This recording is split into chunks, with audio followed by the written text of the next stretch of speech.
السلام عليكم dhalinyaro soo dhawaada Omar Maxmuud casharkan waxaynu ku qaadanay 10kan erey meesha noo saaran ereyga koowaad waa contraceptive waxa la yiraahdaa daawooyinka ama methodska kale la isticmaalo si looga hortago uurka oo garo casharkii ka horeeyay waxaynu ku soo qaadanay conception oo uur qaadis ah contraceptive marka waxa waayo ka hortagida uurka ama qofku daawo garabka la gashanayo isticmaalo ama daawo xagga hoose xubinka taranka dumarka la gelinayo isticmaalo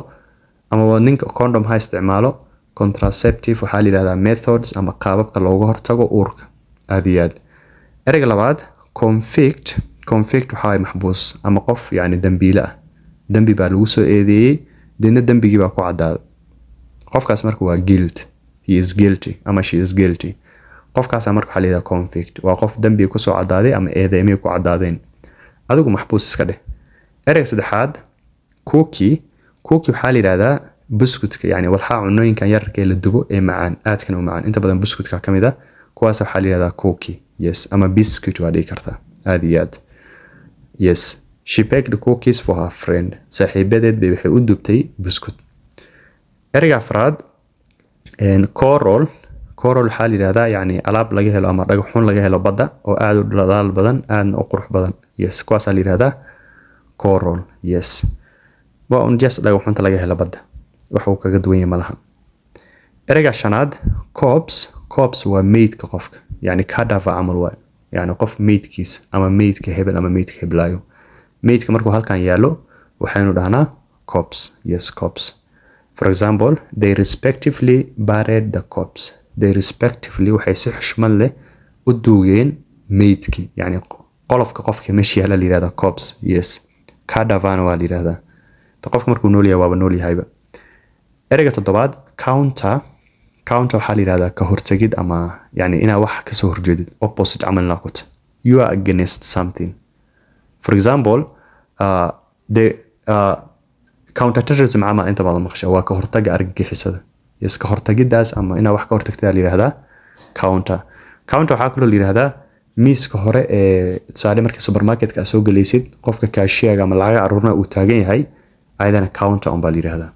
aadiyad ereyga sideedaad ereyga lixaad baan ka boday sorry counseling waa la talin qofkii la talist yes talo de qofka for example talooyin buu u baahan yahay counseling baa la yiraahdaa talo yes inta badan ama adaa sameyn kartid oo shakhsi ah ama qof psychologist ah qof la talinayo xanuunada maskaxda ayaa la isku kala talnaa labada waa caadi marka counseling waa noocaas ereyga sideedaad hadaan u laabto ku waxa la yiraahdaa afgambi bidas waa silent ereygan waa erey Faransiis ah wuxuu ka yimaadaa erey kale oo la yiraahdo coup d'etat yes markuu kaliya yahay waxa way afgambi cause loo macno way leedahay xitaa saddex aan dhaho cause mida koowaad chorus ka qaadanaysa hada for example adiga waxa qaadanaysa chorus luqada Ingiriiska you are taking an English course waxa kale la yiraahdaa wado yani wadada qofku maraayo ama uu haayo the direction ama the route you are going to ayaa la yiraahdaa course yes ama the car changed its course gaariga wadadiisa uu bedelay marka wad ahaan oo isticmaali kartaa course waxa kale oo isticmaali kartaa cunada yani the food that you are served for example hadaa maqaayad yimaadid waxa jira appetizer main dish ama main course then waxa jira dessert appetizer waa ku siiso inta cuntadaada u yimaade ee kaaga imaanayso main course waa cuntada ama qaayad u yimaado saari hilibkii iyo maxay wasaladii wixii oo yimaado tii marka dhameystima macaanka dambe asigiis faakihaysanaysa waxa la yiraahdaa dessert marka course basic waa iska cunto cautious waa qof dabacsan dabeecad wanaagsan taxadar badan dhamaantood waa dhigi kartaa yani qof aad u dabeecad wanaagsan ama aad u dabeecad quman qofkaas la yiraahdaa cautious ama somebody who is very polite